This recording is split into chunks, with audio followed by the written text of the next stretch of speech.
On this episode, I'm going to be talking about, more specifically, my Dr. Norman Borlaug argument when it comes to my political theory. I think as a civilization, we put too much value and thought into political theory. And as I talked about in another video, I think we misplace what really drives and pushes humanity forward. And as I said earlier in another video, Dr. Norman Borlaug helped the Americans. He also helped the Mexicans as well, developing disease-resistant grains, and also grains with better yields.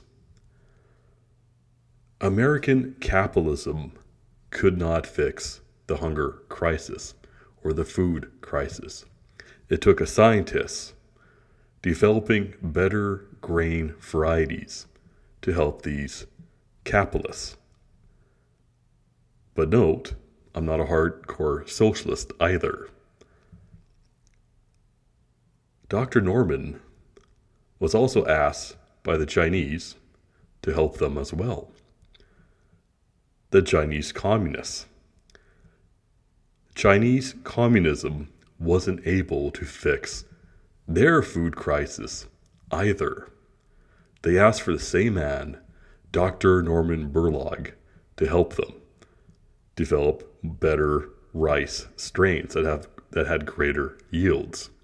Their communism could not fix the food crisis. It took a scientist, a caring scientist, to fix the world hunger problem. As he said, you can't have peace on an empty stomach. For these reasons and many more, Dr. Norman Borlaug is one of the greatest human beings who have ever lived. He has helped so many people, and he's done so much for our civilization. He should be held in great and high esteem. So with this very short video, this is my argument. It took a scientist to help capitalists, and also took the same scientist to help communists. So when we look at our civilization and what creates change for the better, is it political theory or individuals developing technologies that truly make the difference in the world? Politicians may say it was through their leadership that things have gotten better. But more often than not, I think it's just plain narcissism for a politician to really say they have made significant positive changes into the world. When compared to such individuals such as Dr. Norman Borlaug, what politician can even come close to him? What political theorist can even, or has even accomplished half of what he's accomplished? And yet people still have fixation on political theories, even though political theories are constantly changing. Even the very base words and definitions are constantly changing. But yet, if you look at it a very basic, fundamental way, do you produce energy? Do you produce food? Do you produce shelter? Do you create the means so others can do these things in greater yields or to a greater ability? Again, it took a scientist to solve the world's hunger problem. Something our politicians were powerless to do. Something that our political theories that can't even develop a consistent model of just what they are.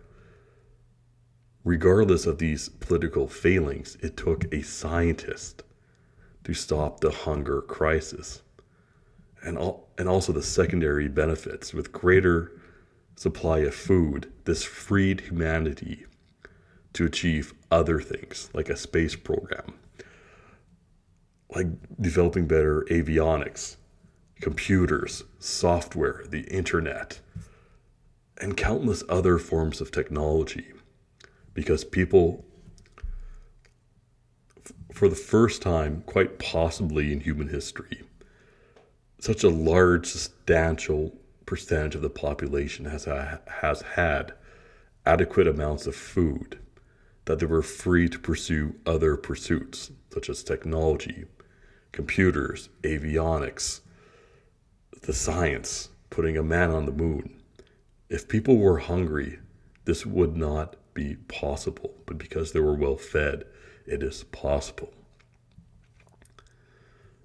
So how dare a political theorist or many of our politicians take credit for what this scientist has achieved? It took a caring scientist to develop the means for people to feed themselves. Again, he helped the Americans and he helped the communist Chinese. What does that say? Both these systems could not fix their own problem. It took a scientist.